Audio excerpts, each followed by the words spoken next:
자, 거기 되시고 여러분들 반갑습니다. 드디어 이제 5월달, 이제 드디어 5월이 왔네요. 그 5, 6월달은 핵심 요약하고, 그 다음에 또 문제풀이 과정이죠. 그래서 문제집하고 이렇게 합니다. 요새 그래서 그 예고를 드린 대로 양도소득세부터 소득세부터 먼저 간다고 그랬죠, 여러분들. 그래서 조세, 총론, 뭐 지방세, 국세 이렇게 강의하지 않고, 그 다음에 562페이지부터 이렇게 처음부터 간다고 그랬습니다.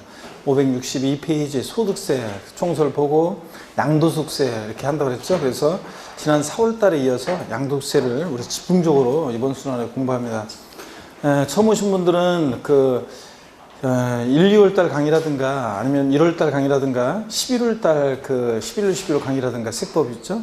요 기초 과정을 그 반드시 쭉 훑어서 들었고 그 다음에 오셔야 되겠습니다. 그래서 용어를 익히고 와야 되니까 지금 만약에 난 처음이다 그런 분들은 반드시 1, 2월 달 강의, 1월 달 강의라든가 그 11월 12월 강의를 꼭 듣고 따라오셔야 되겠습니다, 여러분들. 아셨죠, 여러분들? 그래서 듣고 따라오시고요. 562페이지 한번 봅니다. 그리고 이 진도 부분에, 양도소득세 부분에 맞는, 그러니까 어떻게 듣고 오면 되면 일단은 시간 없으면 조세 총론 부분, 앞부분 11월 달 강의라든가 1월 달 강의 듣고 오시고, 뭐 둘 중에 하나 들으셔도 되는데, 뭐 1월 달 강의를 들으시면 좋습니다. 그래서 그 듣고, 그 다음에 용어를 익히고, 그 다음에 여러분들이 조세 총론 부분을 듣고, 요 소득세 부분 오셔가지고 오셔서 들으시면 되겠습니다. 그래서 진도에 맞춰가지고 미리미리 듣고 이렇게 오시길 당부드리고요. 자, 562페이지 보니까 소득세, 기타 소득세 2장 그 소득세 해가지고 소득세 총설 나와 있는데, 우리 국세는 국가에서 부과하는 국세에서 종합부동산세, 그 다음에 우리가 양도소득세, 또 종합소득세가 있는데, 요 소득세 총설 여기부터 먼저 봅니다. 기타 소득세부터. 우리 시험에서 제일 중요한 양도소득이 소득세법에 규정된 소득이 한 종류인데, 그 중에서 양도소득은 한 종류인데, 그 전에 양도소득세를 중요한 공부하기 위해서 먼저 소득세 총설적인 얘기를 먼저 보겠습니다. 보시면 소득세는 자연인 개인의 소득에 부과하는 거죠. 소득세 특징을 보니까 동그라미 1번에 국세고, 그 다음에 직접세고, 직접세라는 것은 납세무자와 세금 부담하는 사람이 일치하는 세금이죠. 직접세고, 또 인세, 세금을 계산할 때 납세무자의 인적사항을 고려합니다. 그죠? 그래서 소득세는 1월 1일부터 12월 30일까지 발생한 그 소득을 전부 다 합산해서 과세하게 되고요. 그 다음에 주소지 과세 원칙인데, 지방세는 납세지가 물건 소재지고, 그 지자체로 돈이 가야 되니까, 국세는 납세지를 어디로 한다? 주소지. 그래서 원칙적으로 거주자일 때 납세지는 주소지를 원칙으로 하고요. 그 다음에 신고 납부하는 세금입니다.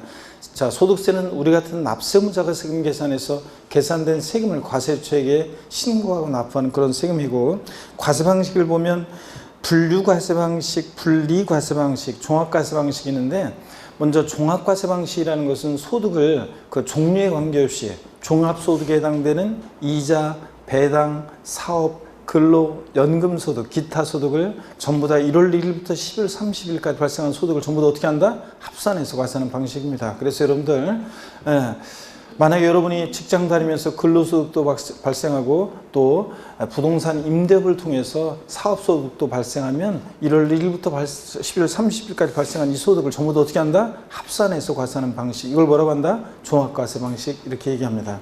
이게 기본적인 과세 원칙인데, 또 분리과세 방식도 있죠. 분리과세 방식. 그래서 종합소득에 해당되는 소득들 중에 일부는 따로 얘네들을 분리해서 과세하는데, 주택 임대소득이요. 2천만 원 이하의 주택 임대소득은, 2천만 원 이하의 주택 임대소득은 따로 14%의 소득세 세율을 적용해서 세금 계산해서 세금을 내요.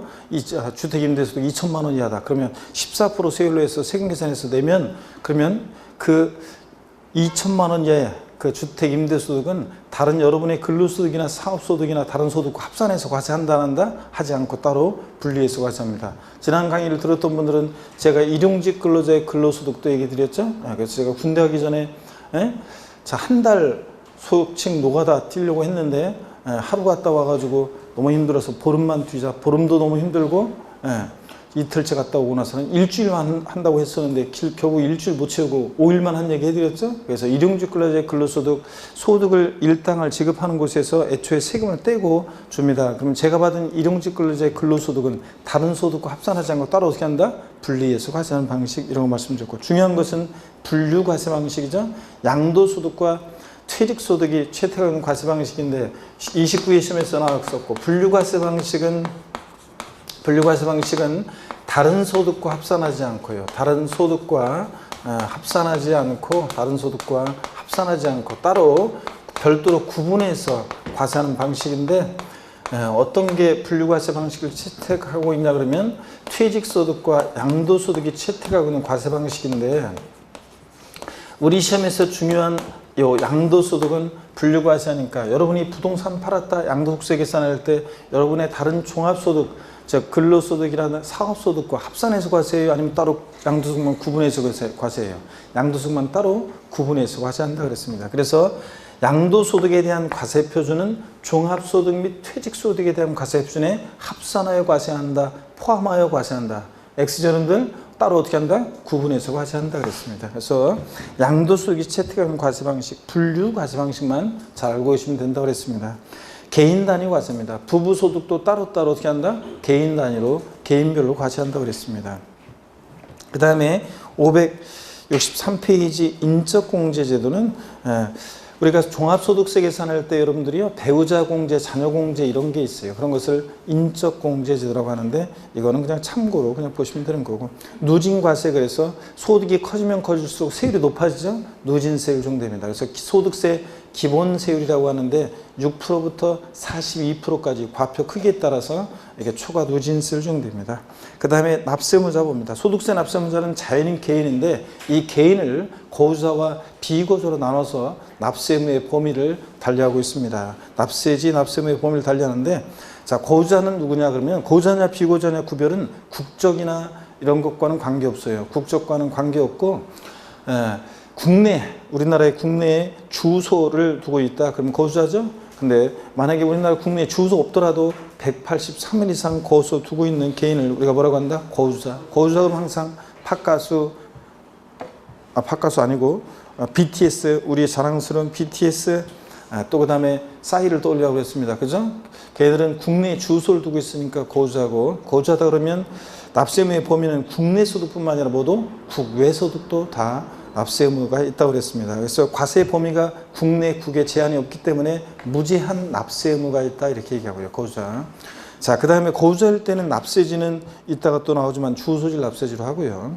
비고유자다 그러면 고유자 아닌 자죠. 그러니까 국내, 우리나라에 주소가 없거나 183일 이상 거소 두지 아니한 개인을 우리가 비고유자 이렇게 얘기합니다. 비고유자다 그러면 납세 의무의 범위는 당연히, 비고유자 그러면 누굴 떠올리라고 했어요?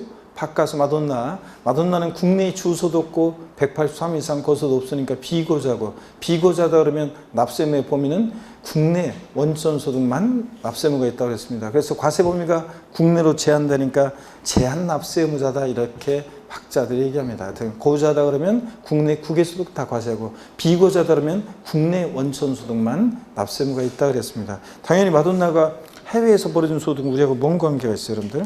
근데 싸이다. 자, 그러면 고유자다 그러면 국내, 우리나라에서 발생한 소득뿐만 아니라 싸이가 해외에서 벌어진 소득도 다 납세무가 있다 그랬습니다. 그래서 납세무의 범위만 여러분들이 여기까지 내용 중에서, 지금까지 내용 중에서 다 교양이고, 시험에 의미가 있는 것은 소득세 과세 방식, 분류 과세 방식, 양도소득은 종합소득이나 퇴직소득과 어떻게 한다? 구분해서 과세한다는 거. 요거 하나 잘 기억하고, 합산하여 포함하여 X라는 거. 그 다음에 고유자냐 비고유자냐에 따라 납세무의 범위를 달리하는데, 고유자다 그러면 국내 국외 소득 다 과세한다는 거, 비고유자다 그러면 내 소득만 납세무가 있지, 마돈나는 국외 소득, 마돈나가 해외에서 벌어진 소득은 우리하고 관계없죠. 그 다음에 요것만 두 가지만 잘 아시면 되고, 그 다음에 과세기간과 납세지 봅니다. 소득세 과세기간은, 소득세 같은 세금은 어느 때부터 어느 때까지를 과세할 것이냐, 과세 범위 기간이 있습니다. 과세 기간을 두고 일정한 기간을 단위로 과세합니다. 그럴 때 소득세 과세 기간은 매년 1월 1일부터 12월 31일까지로 해서 이때 발생한 소득을 전부 다 합산해서 과세합니다. 그 근데 예외가 있긴 있어요. 저 편하게 보시면 되는데 고자가 사망했다 그러면 1월 1일부터 언제까지? 사망한 날까지를 과세 기간으로 하기도 하고, 또 고자가 만약에 해외로 출국해서 비거주자가 된다 그러면 1월 1일부터 언제까지? 출국한 날까지를 과세기간으로 해서 과세합니다. 그래서 출국일 전날까지 아니고 출국한 날까지라는 거. 그래서 과세기간으로 이렇게 하는 예외도 있긴 있다. 납세의무자가 소득세 과세기간은 임의로 설정할 수 없어요. 나는 소득세 과세기간을 3월 1일부터 2월 28일까지로 할 거다. 이런 거 안 된다고 그랬죠? 소득세 과세기간은 딱 정해져 있습니다. 1월 1일부터 12월 31일까지로 하는데 1년으로. 다만 이렇게 예외가 있기는 있다. 고자가 사망했을 때는 1월 1일부터 사망한 날까지로. 고자가 해외로 출국해서 비거주자가 될 때는 1월 1일부터 언제까지? 출국한 날까지를 과세기간으로 예외도 있다는 거 보시고. 납세지 봅니다. 소득세 납세의무지요. 납세지요. 거주자일 때는 국내 주소와 183 이상 거주가 있는 거주자일 때는 당연히 집값가운데 불일보라고 주소지 관할 세무서입니다. 주소지가 없을 때는 어디? 거소지 관할 세무서입니다. 교재는 563페이지 보고 있습니다. 요약집 563페이지 보고 있습니다. 여러분들 요약집 563페이지. 비거주자다 그러면 국내 비거주자가 사업장에 있으면 사업장 소리고, 주소 거소지로 갈 수 없잖아요. 마돈나, 자 주소지, 마돈나가 우리나라에서 공연해서 소득 발생했는데 납세지를 국외 주소지, 비거주자의 국외 주소지다 그러면 마돈나 미국 주소지? 그럼 안 되잖아. 우리나라에서 세금 발생했는데. 그러니까 비거주자의 납세지는 국내, 자 사업장에 있으면 사업장 수혜지고, 사업장이 없을 때는 국내 원천 소득이 발생한 장소를 납세지로 한다고 그랬습니다. 이런 것들. 납세지 변경 신고 같은 것은 그냥 참고적으로 보는 거예요. 그냥 변경한 날부터 10일 이내에 신고한다는 건데 읽어보시고요. 그 다음에 564페이지 보면 과세 대상 소득의 구분, 그래서 우리가 기초과정부터 제가 우리 소득세법에는 8가지 소득이 열거가 되어 있죠. 그래서 8가지 소득이 열거가 되어 있다고 그랬습니다. 그래서 우리가 기초과정부터 이렇게 계속 말씀드린 게, 우리 소득세법에는 8가지 소득이 열거가 되어 있어요. 그런데 그래서 종합소득이라는 게 있고, 종합소득에 대한 소득세를 종합소득세 6가지 종류가 있고, 퇴직소득, 직장 다니면서 퇴직하면서 발생하는 퇴직소득, 또 그 다음에 양도소득, 이렇게 해가지고 우리 8가지 소득이 소득세법에 열거가 되어 있다고 그랬잖아요. 종합소득에는 또 6가지가 있는데 달달 여러분이 외울 건 아니지만 한번 보시면 이자소득, 그 다음에 배당소득, 그 다음에 사업소득, 그 다음에 근로소득, 연금소득, 그 다음에 기타소득, 이렇게 해가지고 6가지 종합소득의 소득이 열거가 되어 있죠, 여러분? 자, 소득의 종류요. 그럴 때 우리 시험은 요 사업소득이 우리 시험분과 관계가 있죠?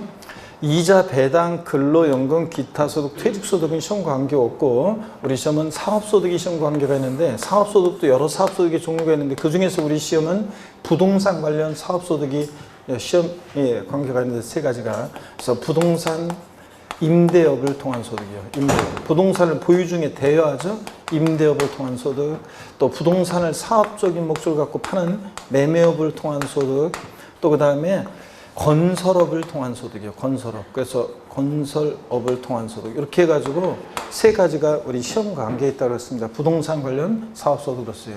자, 부동산 임대업, 매매업, 건설업입니다. 근데 매매업과 건설업은 우리 시험에서 15회 시험 때, 예전 15회 시험이면, 아이고 벌써 시간이 이렇게 많이 흘렀네요.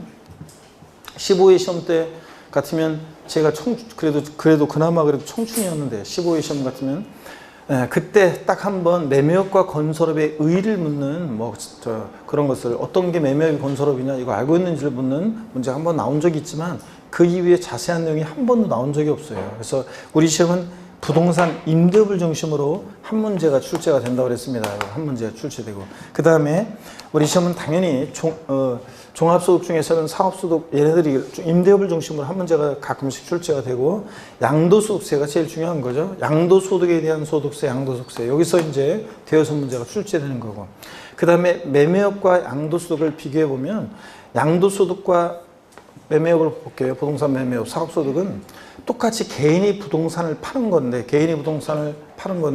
다만 양도소득은 사업성 없이 파는 거고, 사업성 없이 우리 같은 개인이 사업성 없이 양도해서 부동산 등을 양도해서 발생한 소득에 대해서 양도소득세가 부과되는 거고, 매매업은 사업성 없이요. 사업성 없이 파는 게, 아이고 말이 헛나갔네. 사업성을 가지고 파는 게 매매업이고요. 그래서 사업성 여부에 따라서 양도소득과 우리가 사업소득이 구별된다. 이런 것들을 우리가 기초과정에서 배웠습니다. 기본과정에서 여태까지. 자, 그 다음에서 거기 564페이지입니다. 우리가 요약집 564페이지요. 그래서 처음이지만 5월달은 예고한 대로 이렇게 소득세부터 먼저 나간다고 그랬습니다. 자, 중요한 소득세부터. 그래서 그 564페이지 과세대상 소득의 구분, 요거 소득의 종류를 제가 소개해 드렸습니다. 여러분들 한번 보시고요. 그 다음에 어딜 보시냐면 제2절 기타 부동산 관련 소득세 여기 한번 보겠습니다. 그래서 부동산 관련 사업소득은, 여러분 사업소득은 자, 크게 건설업, 부동산 매매업, 부동산 임대업이 이렇게 있는데, 그럴 때 그 구분을 보니까 부동산 등의 우발적 처분, 그래서 표를 한번 보세요. 편하게 보세요. 자, 사업성 없이 양도하는 게 뭐라고요? 양도소득이고, 나머지 주택 신축 판매업, 그 다음에 부동산 그 이외 공급업, 그 다음에 부동산 임대 이렇게 되는데, 부동산 임대업이나 부동산 매매업이나 또 건설업이나 다 요거 뭐냐면 사업소득입니다. 나머지는 다 사업소득으로 과세하고. 그럴 때 여러분 잠깐 보실래요, 여러분들? 부동산 매매업과 건설업은 또 어떤 차이점이 있냐면 이런 거예요. 한번 보세요, 여러분들. 이렇게 이게 이제 부동산 매매업이라고 할게요. 부동산 매매업이에요. 부동산 매매업. 처음으로 배우는 건데 한번 보세요. 부동산 매매업의 범위가 이렇다고 할게요. 그러면 부동산 매매업의 범위가 이러면, 건설업은 부동산 매매업의 요 한 일종이에요. 한 부분이에요. 건설업. 네. 건설업은 뭐냐면 여기 보세요. 건설업이라는 것은 매매업과 건설업은 딴 거 차이가 없어요. 건설업은 지문에 다른 거 없어요. 그냥 주택이란 말 나오고 신축이란 말 나오고 판매 나오면 이게 뭐냐면 건설업입니다. 주택, 신축, 판매. 지문에 들어있으면 어떤 게 부동산 매매업이고 건설업이냐고 지문에 물어볼 때 딴 거 없어요. 지문에 주택이란 말 나오고 신축이란 말 나오고 판매란 말 들어있으면 이거 뭐라고요? 건설업입니다. 주택, 신축, 판매. 근데 보세요. 부동산 우리가 매매업은 어떤 거냐면, 매매업은 딴 거 없어요. 매매업은 보세요. 부동산 매매업은 주택 이외 건물을 신축 판매하거나 신축해서 판매하거나, 그러니까 상가 같은 것을 신축 판매하거나, 또는요 상가 같은 것을 신축 판매하거나, 또는 기존의 건물을 기존의 주택을 자, 매매하거나, 그러니까 주택 이외의 건물을 신축 판매하거나, 기존의 주택을 매입해서 판매하거나, 자, 그러면 이런 것들은 다 등등 뭐냐면 매매업입니다. 그러니까 딴 거 없어요. 지문에 주택, 신축, 판매, 주택이란 말 들어있고 신축, 판매란 말 들어있으면 이거 뭐고? 건설업이고, 나머지는 다 뭐라고요?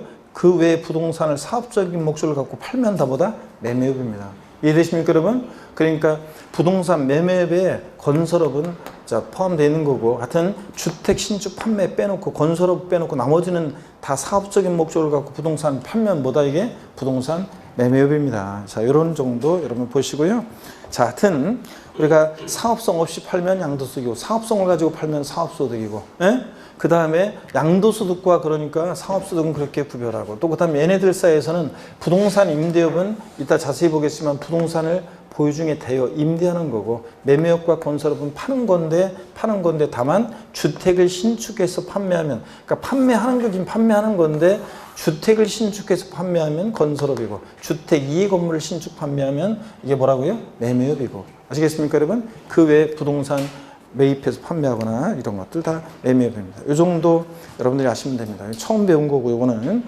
자, 그 다음에 건설업, 그래가지고 564페이지 건설업, 이걸 주택 신축 판매업이라고도 하는데 다른 거 없어요. 주택 신축 판매, 이게 이제 건설업인데, 주택 신축 판매업, 건설업의 범위를 보니까 동그라미 1번을 보세요.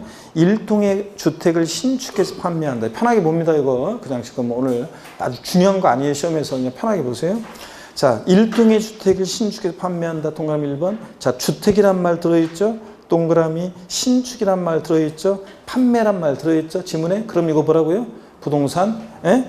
자, 건설업입니다. 주택 신축 판매, 건설업이고.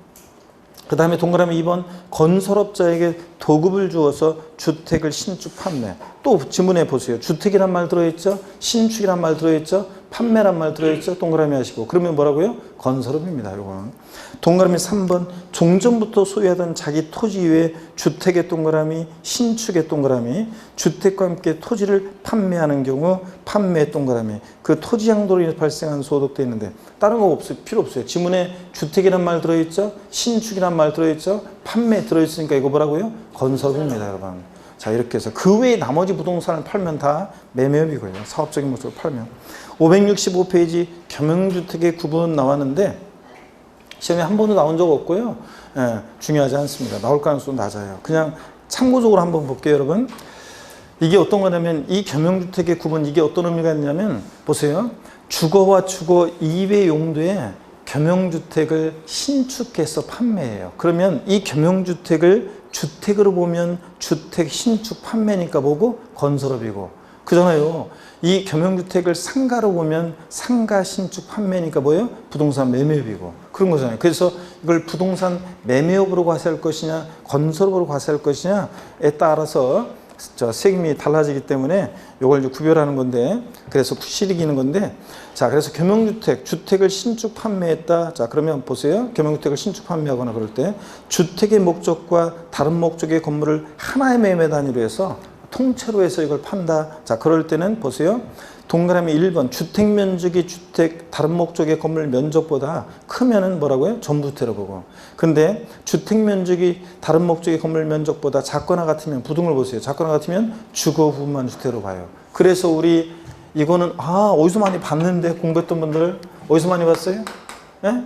어디서 많이 봤냐고. 요거 옆에다가 땡땡해서 제주꾸리 이거 땡땡해서 이거 보세요. 요걸 한마디로 지금 읽은 얘기를 한마디로 표현하면 요거 양도소득세에서 나온 거하고 똑같아요. 양도소득세에서 겸용주택 된 거하고 똑같아요. 위에 있는 부등호하고 아래에 있는 부등호를 잘 보니까 요거 한마디로 표현하니까 뭐예요? 주택이 클 때만 전부주택이에요. 클 때만 전부주택. 그런 얘기잖아요. 지금 주택 면적이 클 때만 전부주택.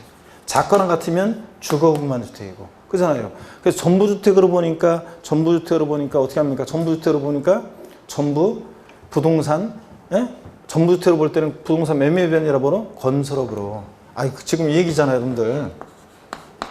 주택 면적과 주택 이해 면적이 있는데 주택 면적이 크대요. 그러면 이걸 하나의 단위로 해서 양도할 때 주택 면적이 주택 면적보다 크다 그러면 이거 전부주택으로 본다고 그랬잖아요. 전부주택으로 보니까 이것은 뭐로 과세하는 거예요?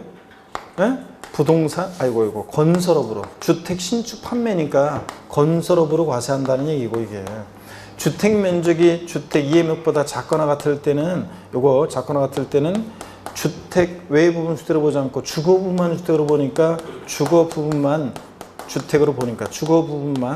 주택으로 보니까, 이거는 어떤 얘기냐면, 주택 부분은, 이걸 뭐로 과세하고? 주택 부분은 주택 신축 판매니까 뭐로 과세하고? 건설업으로 과세하고. 그 다음에 상가 부분은 나머지 주택 이외 부분은 이외 부분은 이거는 뭐로 과세하고? 예? 부동산 매매업으로 과세한다 그런 얘기예요, 여러분들. 이게 대충 이해되셨습니까, 여러분? 이게 중요한 거 아니고 한 번 정도 이렇게 한번 알아두시고 하면 돼요. 그래서 자 주거와 주거 이외의 겸용주택을 신축해서 판매한다. 이 겸용주택을 주택으로 보면 주택 신축 판매니까 건설업으로 과세하고, 상가로 보면 상가 신축 판매니까 뭐로 과세하고? 부동산 매매업으로 과세합니다. 그런데 주택 면적이 클 때는 뭐라고요? 전부주택이니까 전부 건설업으로 과세하고, 작거나 같으면 그러면 주거 부분만 주택으로 보니까 주거 부분은 건설업으로, 주택 이외 부분은 매매업으로 과세한다 그런 얘기입니다. 이해되셨습니까, 여러분? 그러면 요거 한마디로 지금 우리가 읽은 얘기 부등호 위에 있는 하나의 단위로 해서 매매할 때 요거 지금 부등호를 잘 보니까 위에 있는 부등호 아래에 있는 부등호를 보니까 주택 면적이 클 때하고 작거나 같을 때를 보니까 요걸 한마디로 표현하면 지금 뭐라고요? 주택이 클 때만 전부 주택이다 그런 얘기입니다. 그래서 우리가 양도소득세에서 1세대 1주택 비과세권 갖춘 주택이 겸용주택이다. 주택으로 보면 비과세, 상가로 보면 과세했잖아요. 그래서 과세면적, 비과세면적 계산할 때 양도소득세에서 이거 어떻게 외웠어요? 부등호, 주택이 클 때만 전부 주택. 생각 안 나요, 여러분들? 했어요, 안 했어요, 우리가? 안 했나? 다시 안 했다고 이거? 이번 수능 하려고 안 했나? 자, 봅니다, 여러분들. 요거 지금 그 위에 주택과 다른 목적의 건물 하나의 매매 단위로 하는 경우에 요거 동그라미 1번과 2번 부등호 내용을 여러분 옆에다가 묶어서 한마디로 표현하면 이거 뭐 어떻게 외운다고요? 부등호, 위에 있는 부등호, 아래에 있는 부등호를 잘 보고 이걸 한마디로 표현하면, 지금 교재에 있는 내용을 한마디로 표현하면 주택 면적이 보다 클 때만 전부 주택입니다. 그래서 구호를 어떻게 외우니까 구호 한번 외치면 돼요.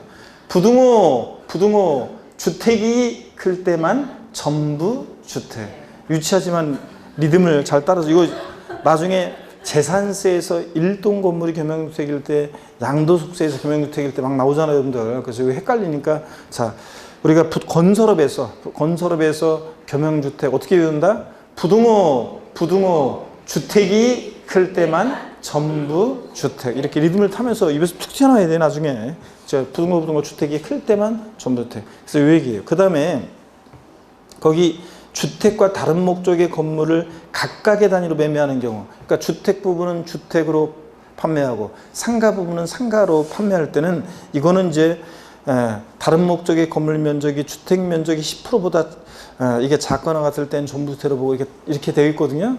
근데 복잡하니까 요거까지는 우리가 그냥 참고고요. 그냥 참고고, 기억할 것은 주택과 다른 목적의 건물이 하나의 단위로 매매할 때는 어떻게 한다고요?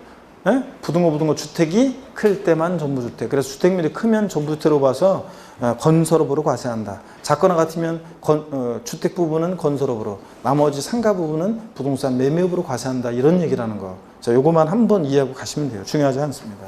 그래서 한 번도 시험에 요거 자세한 내용이 나온 적은 없어요. 참고서 보시고, 그 다음에 부동산 매매업이 어떤 건지 한번 볼게요. 편하게 또 봅니다. 매매업이요.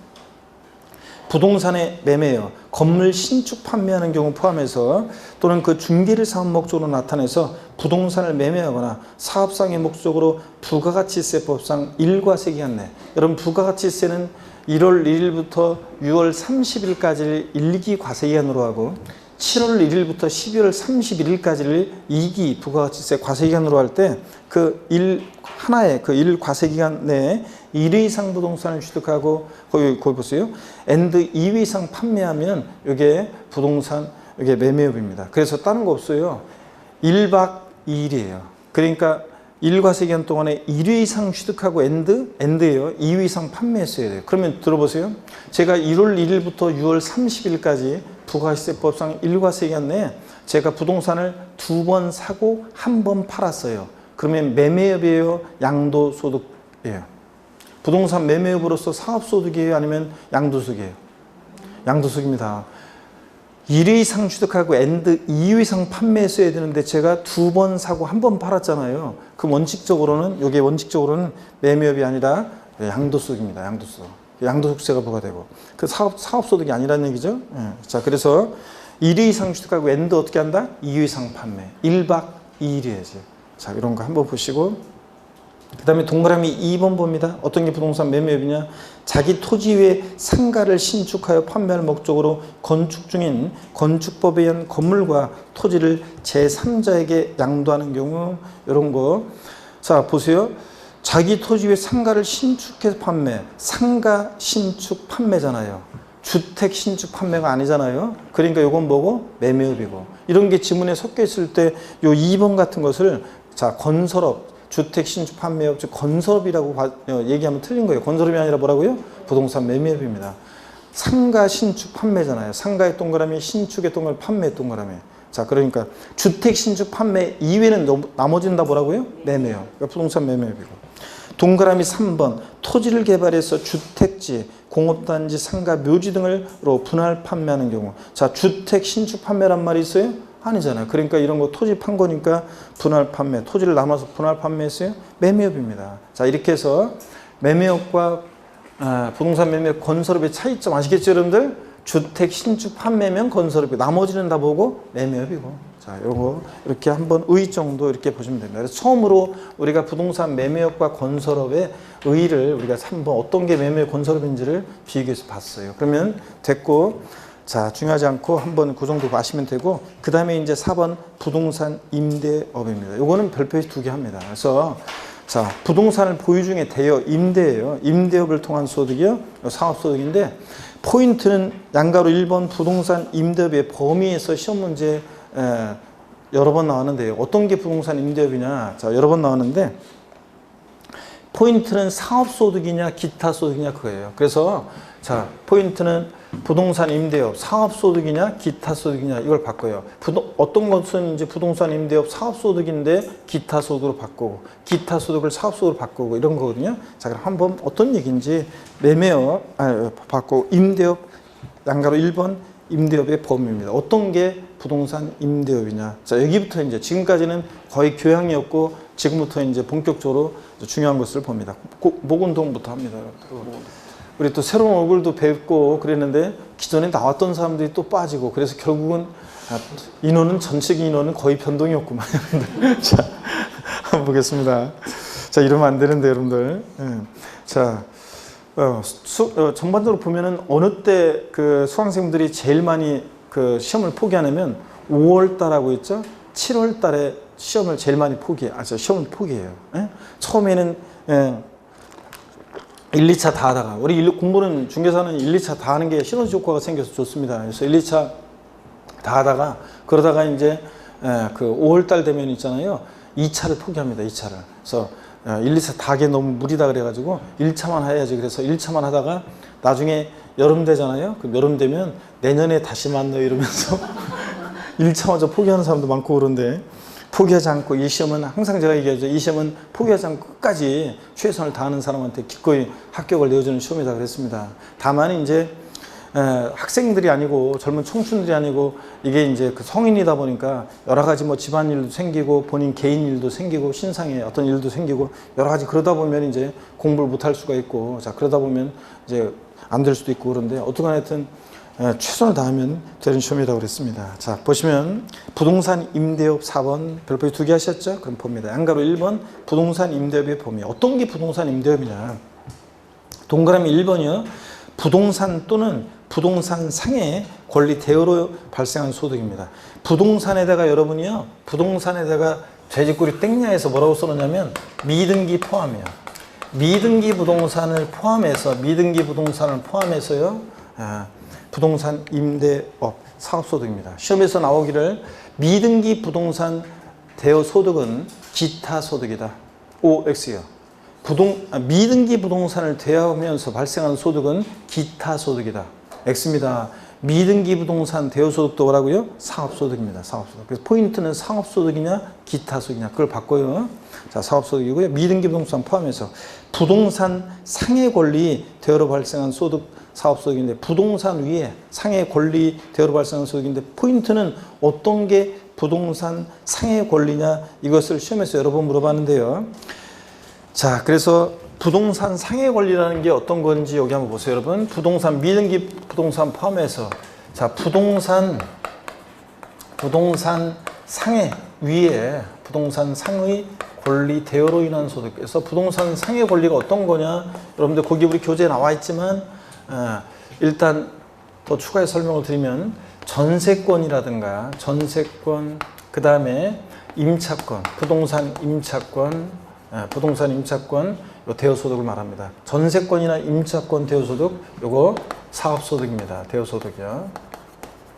사업소득이고. 근데 보세요. 우리 교재 거기도 나와 있지만 지역권과 지상권 대여소득은 있죠. 지역권과 지상권 대여소득은 요것은 공익사업과 관련한 것은 공익사업과 관련한 지역권, 지상권 대여소득은요, 빌려주고 그 대여한 소득은 요거는 기타 소득입니다. 기타 소득이고. 자, 그 다음에 공익사업과 관련 없는 무관한 지역권, 지상권 대여소득은 요건 사업소득이고요. 자, 그래서 여러분들 재작년에 여기 개정된 내용인데 꼭 여러분들이 알아두시라고 했습니다. 그래서 특히 여러분들이 여기고 공익사업과 관련한 지상권, 지역권, 대여소득보다 기타 소득이라는 거, 이걸 여러분들이 꼭 알아두셔야 됩니다. 여러분들이 이거를. 자, 그래서 재작년에 개정된 내용인데 아직 시험에 안 나왔기 때문에 꼭 알아두셔야 됩니다. 그래서 부동산 또는 미등기 부동산 포함해서 부동산 상해 권리 대여로 인한 소득이 사업소득인데, 임대업. 근데 이 부동산 상해 권리의 전세권 대여소득이라든가 임차권, 부동산 임차권 대여소득이나 이런 게 사업소득인데, 지역권과 지상권 대여소득은 요거 구별이 됩니다. 공익사업과 관련한 지역권, 지상권 대여소득은 뭐고? 기타 소득이고, 공익사업과 무관한 지역권, 지상권 대여소득은 뭐고? 사업소득이다. 이걸 뒤바꿔요, 여러분들. 공익사업과 관련한 지역권, 지상권 대여소득은 사업소득이다. 이렇게 바꿔요. 사업소득이 아니라 보다 기타 소득입니다. 이거 여러분들 주의하고요. 그 다음에 계속 이어서 보겠습니다. 자, 계속 이어서 보시니까 동그라미, 그래서 거기 참고에, 우리 교재 거기 참고에 지역권, 지상권 대여소득은 사업소득인데 단 공익사업 목적의 지역권, 지상권의 대여소득은 뭐라고요? 기타 소득이라는 거. 여러분들 당연히 밑줄이고 이게 주의해야 될 내용이고, 제가 좀 더 자세히 설명을 드렸습니다. 저 내용을 필기 하시면 되고, 그 다음에 동그라미 2번이요. 공장재단이나 광업재단 대여로 발생한 소득도 사업소득이고, 동그라미 3번 광업권자, 조광권자, 덕대. 덕대가 뭐냐면 타인의 광부에서 광물을 채굴할 수 있는 권리를 빌린 사람이 있어요. 우리가 부동산으로 말하면 임차인 같은 사람이, 임차인이 그 타인의 부동산을 사용 수익할 수 있는 권리를 빌린 사람이, 임차인이 이걸 전대하죠? 또 빌려주잖아요. 그거하고 똑같은 거예요. 타인의 광부에서 광물을 채굴할 수 있는 권리를 빌린 사람을 우리가 덕대라고 해요. 그 덕대가 타인의 광부에서 광물을 채굴할 수 있는 권리를 또 대여해요. 이래서 발생한 소득도 다 부동산 임대업, 사업소득입니다. 한번 눈에 익혀두고요, 이런 것들. 자, 그 다음에 양가로 2번 비과세 사업소득입니다. 자, 그래서 부동산 임대업에서는 어떤 게 부동산 임대업이냐, 범위, 그러니까 부동산 임대업에서 시험에 출제되는 것은 어떤 게 부동산 임대업인지 범위 중요하고 여러 번 나왔고, 그 다음에 비과세, 어떤 경우에 비과세 되는지, 또 좀 이따 배울 건데 전세주택과 관련한 내용, 전세주택, 또 그 다음에 또 여러분 분리과세에 관한 것, 이런 것들을 이제 시험 범위로 하는데, 시험 중요한 것은 임대업에서 시험 범위 중요한 것은, 그래서 범위를 받고 이제 비과세입니다. 어떤 경우에 임대 사업소득을 비과세하는지 보겠습니다. 논밭의 임대소득 비과세예요. 자신의 논밭을 타인에게 작물 생산에 이용하게 하고 사용대가를 받으면 옛날에 농업소득세하고 중복을 피하기 위해서 논밭의 임대소득은 비과세했습니다. 중요한 것은 동그라미 2번입니다. 일개 주택 소유자의 주택 임대소득을 비과세합니다. 딱 주택 하나 갖고 있는 사람이 주택을 임대해서 월세 받아요. 그럴 때 그 임대소득은 비과세입니다. 주택 딱 하나 갖고 있는 사람이 월세를 줘가지고 소득 발생한다, 비과세입니다. 근데 중요합니다. 동그라미 2번에 별표시 하시고 계속 또 봅니다. 과세기간 종료일 현재, 개시일 현재로 바꿔서 나온 적이 있어요. 과세기간 개시일이 아니라 종료일 현재. 1월 1일부터 12월 31일까지를 과세기간으로 할 때 과세기간 개시일이 아니라 뭐 종료일 현재, 12월 31일 종료일 현재, 또는 양도일 현재로 계속 밑줄입니다. 기준시가 9억 원을 초과하는 주택을 부동산 임대업에서 고가주택이라고 하는데, 기준시가 9억 초과하는 고가주택 임대소득 및 계속 밑줄입니다. 국외, 해외에 소지하는 주택 임대소득은 제외한다 그랬습니다. 무슨 얘기냐? 고가주택과 국외에 소지하는 주택은 주택수 관계없이 딱 하나 갖고 있는 사람이 임대했는데 그게 고가주택이라든가 해외, 국외 소지의 주택일 때는 무조건 어떻게 한다? 과세한다는 얘기입니다. 제외한다는 말은 어떤 말이에요? 과세한다는 얘기입니다. 그래서 일개 딱 주택 하나 갖고 있는 사람의 주택 임대소득은 비과세하는데, 단 고가주택과 국외 소지하는 주택은 1주택이라도 어떻게 한다? 과세한다. 그때 고가주택이라는 것은 과세기간 개시일이 아니라 종료일 현재 또는 양도일 현재로 해서 실거래가액이 아니라 뭐 기준시가로 보유할 때 판단하는 거니까, 기준시가로 얼마? 9억 원 초과하는 주택입니다. 이 기준시가 9억 초과하는 고가주택일 때는 하나 할지라도, 일개라 할지라도 임대소득을 과세한다는 거. 아셨죠, 여러분? 꼭 알아둡니다. 시험에 다 나왔던 것들이고. 넘어갑니다. 566페이지입니다. 566페이지 팁 거기 나와 있는 거 봅니다. 주택수 계산. 이것도 역시 시험에 나왔었는데요. 어떤 얘기냐면, 금방 제가 그랬어요. 일개 딱 주택 하나 소유하는 자의 주택 임대수금 비과세한다고 그랬죠. 그때 그 주택 수를 계산할 때 어떻게 주택 수를 계산하냐 그 얘기입니다. 1번 봅니다. 다시 하면 어떤 건데 다가구 주택은요 일개 주택으로 보되 밑줄이요. 주택 다가구 주택 9가구가 거주하고 있어도 다가구 주택은 어떻게 한다? 하나의 주택으로 봐요. 그래가지고 어떤 사람이 다가구 주택 딱 하나 갖고 있어요. 9가구가 거주하고는 다가구 주택을 갖고 있는데 자기가 거기서 살고 또 나머지 우리가 임대를 해가지고 다가구 주택인데 나머지 가구를 임대해가지고 월세 받고 있어요. 그랬을 때 이 주인 이 사람은 임대 소득에 대해서 과세하겠습니까 안 하겠습니까? 원칙적으로 과세한다 안 한다? 안 해요. 원칙적으로. 다가구 주택은 하나의 주택으로 보니까 일개 소유하는 자의 주택 임대수금 비과세한다고 그랬잖아요. 다만 그 다가구 주택이 기준시가 9억을 초과하는 고가주택일 때는 어떻게 하고? 과세를 하고. 이런 얘기입니다. 예? 예. 자, 그 다음에 2번에 다만 구분 등기된 경우는 각각을 일개주택으로 계산한다. 당연하고요. 예. 2번 봅니다. 2번이 이제 올해 또 잘 보셔야 되는데 공동소유주택은요 밑줄이요 지분이 가장 큰 자의 수로 계산하되. 자, 공동소유주택은 지분이 가장 큰 자의 수로 계산하는 게 원칙이에요. 지분이 가장 큰 자의 수로 계산하는데 다만 봅니다. 여러분들 여기 보세요. 공동소유주택은 지분이 가장 큰 자의 수로 계산하되. 그래서 어떤 얘기냐면 이런 얘기 봅니다. 만약에 갑과 을이 있잖아요. 예. 공동으로 소유하는 주택입니다.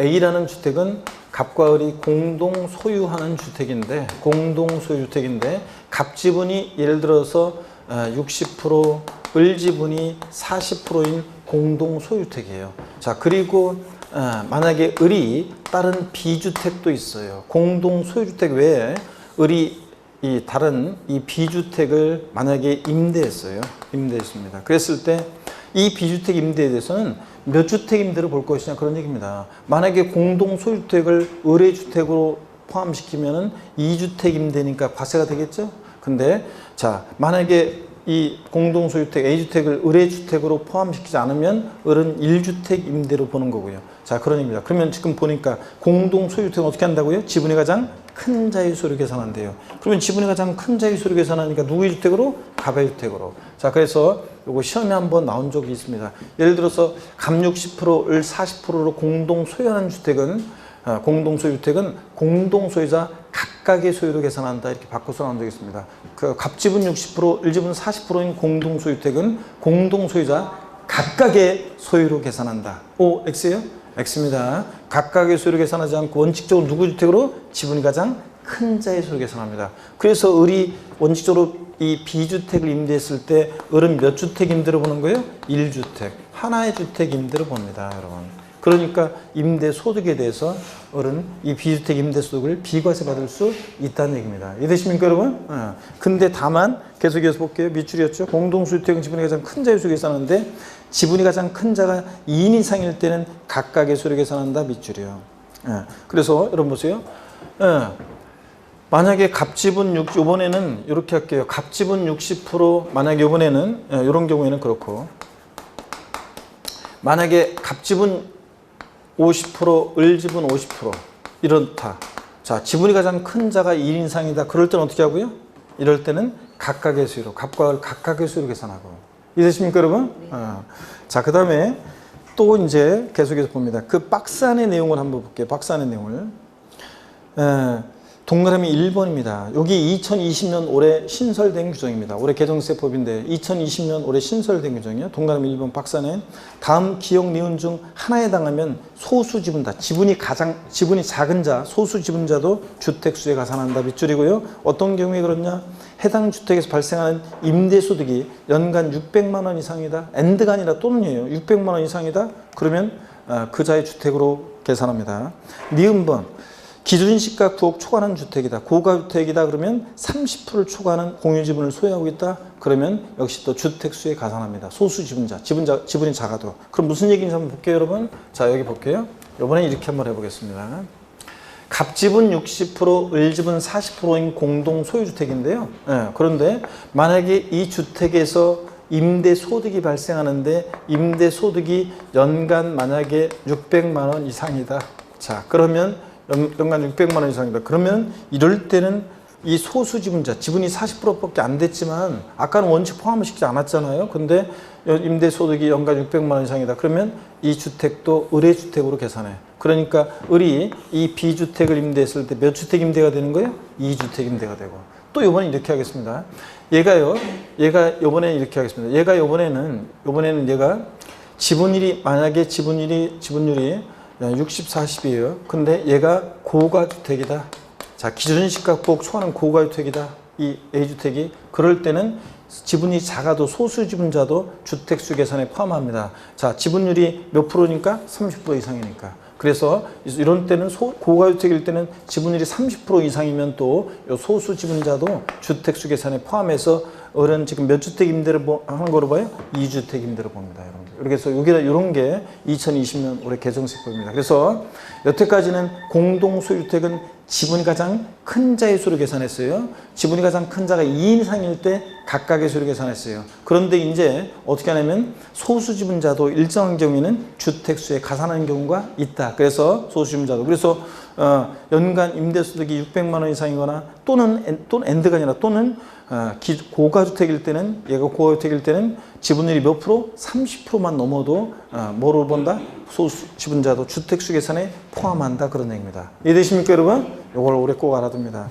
그 다음에 동그라미 2번은 그냥 읽어보시면 돼요. 동일주택을 부부가 일정 지분 이상 소유한 경우에는 서로 다음의 순서로 1인의 주택으로 주택수 계산한다. 그래서 부부 중 지분이 가장 큰 자 또는 부부 지분이 동일한 경우에는 부부 사이 합의에 따라 소유주택에 가산하기로 한 자의 주택으로 주택수를 계산하고요. 뭐 이런 것들이 있습니다. 하여튼 동그라미 1번 내용을 특히 잘 알아둡니다. 그리고 3번 보겠습니다.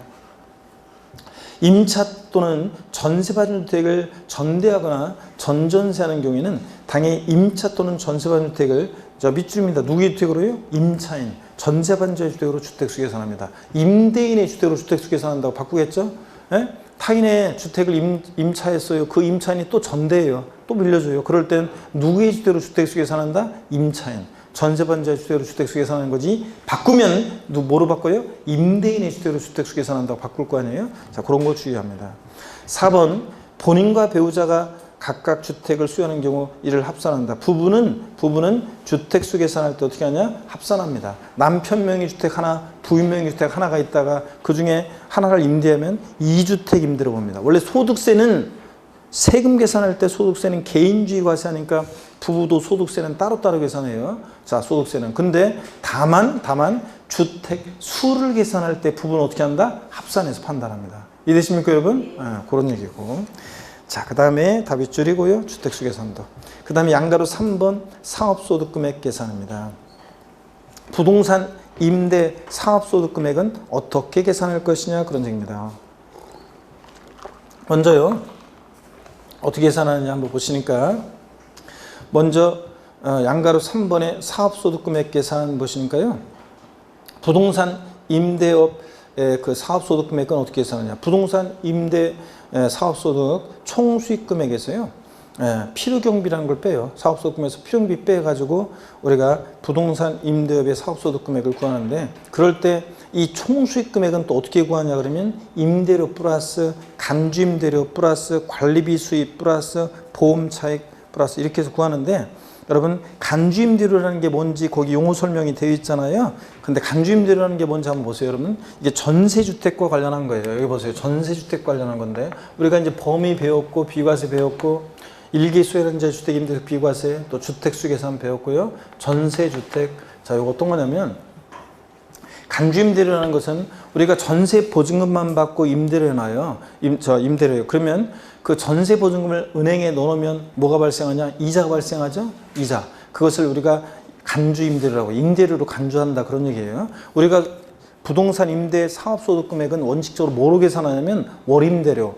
소위 말해서 주택은 상가는 이따 말씀드리겠지만 월세계약 형태로 임대했던 보증금만 받고 임대했던 상가는 무조건 과세예요. 상가 임대소득은. 근데 주택은 원칙적으로 월세계약 형태 월임대로 받는 월세 주택에 대해서 과세라고 또 소득세 계산할 때는 월임대료로 소득세를 계산해요. 근데 보증금만 받고 임대했으니까 월임대료 없잖아요. 그럴 때는 어떻게 할 거냐? 이 임대료 임대 보증금을 은행에 넣어놓으면 이자가 발생하는데 그 이자액 상당액을 뭐로 보냐면 임대료로 간주해가지고 이거로 계산한다 그런 얘기입니다. 쉽게 얘기하면 그냥 보증금을 월임대료로 환산한 임대료다 뭐 이렇게 생각하셔도 되고요. 어떤 간 하여튼 간주 임대료라는 게 그런 겁니다. 보증금만 받고 임대했을 때 요거 그 임대료로 간주하는 간주 임대료라고 봅니다. 주택을 대하고 보증금 등을 받는 경우에 여기 밑줄입니다. 3주택 밑줄이요.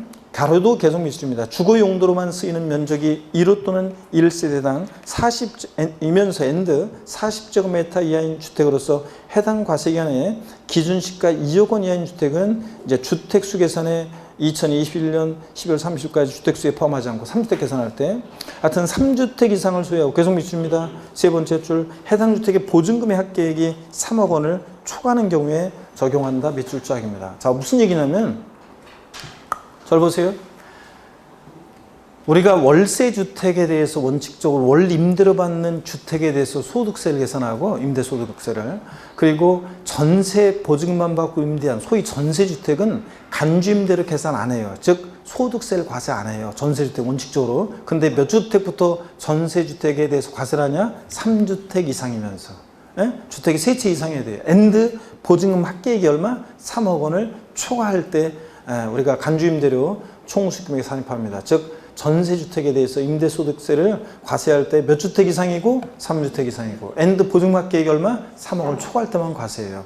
근데 그 3주택을 계산할 때 2021년까지는 뭐냐면 3주택, 주택수를 3주택을 계산할 때 이게 이제 전용면적이 주거로 쓰이는 전용면적이 몇 제곱미터요? 몇 제곱미터? 40제곱미터 이하이면서 엔드 기준시가 2억 원 이하인 소형주택은 3주택 계산할 때 주택수에서 어떻게 한다? 제외합니다. 자, 이런 거예요. 자, 그래서 하여튼 전세주택은 원칙적으로 소득세를 과세 안 하는데 몇 주택부터 과세한다? 3주택 이상이면서 엔드 보증금액이 얼마? 3억 원을 초과할 때만 과세한다. 이 정도 밑줄 쫙이고 꼭 알아둡니다. 시험에 이미 나왔었고요. 그 다음에 부동산 임대 사업소득의 과세 방법 보겠습니다. 먼저요.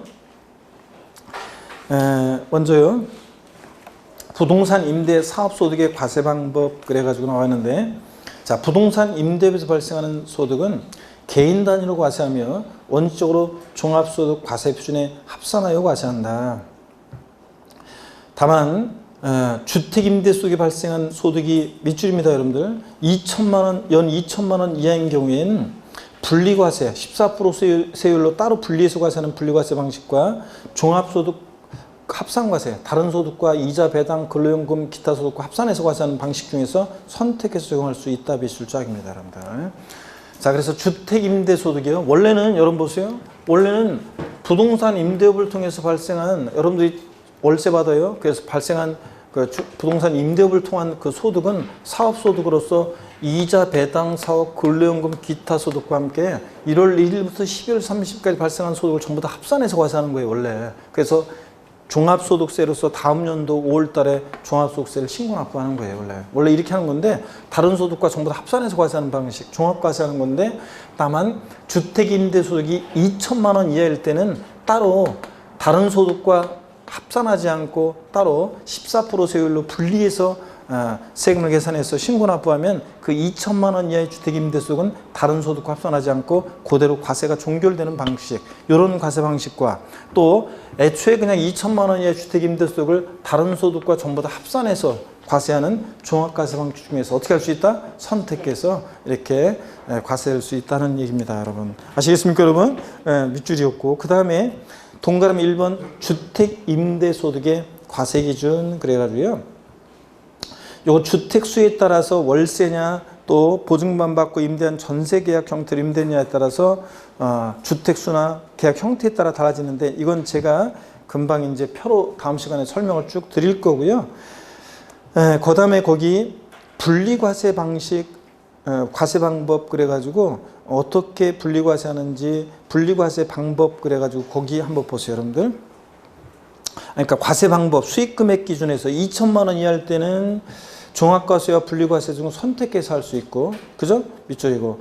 그 다음에 2천만 원을 초과했다 그러면 어떻게 한다? 종합과세, 다른 소득과 합산해서 과세하는 방식, 이렇게 나와 있습니다. 그 다음에 분리과세 방법 그래가지고 자, 양가로 4번도 또 중간에 우리가 별표시 일단 부동산 임대소득의 과세 방법 별표시 하나 해놓고 계속 이어서 봅니다. 지금 동그라미 2번 분리과세 방법 그래가지고요. 어떤 건지 한번 보겠습니다. 근데 시간이 좀 11시가 돼가지고 여러분 집중력 떨어질 것 같으니까 다시 제가 양가로 4번 내용 있잖아요. 567페이지 부동산 임대 상업소득의 과세 방법 여기부터 잠시 쉬었다가 다시 처음부터 본격적으로 설명드리겠습니다. 잠깐 쉬겠습니다.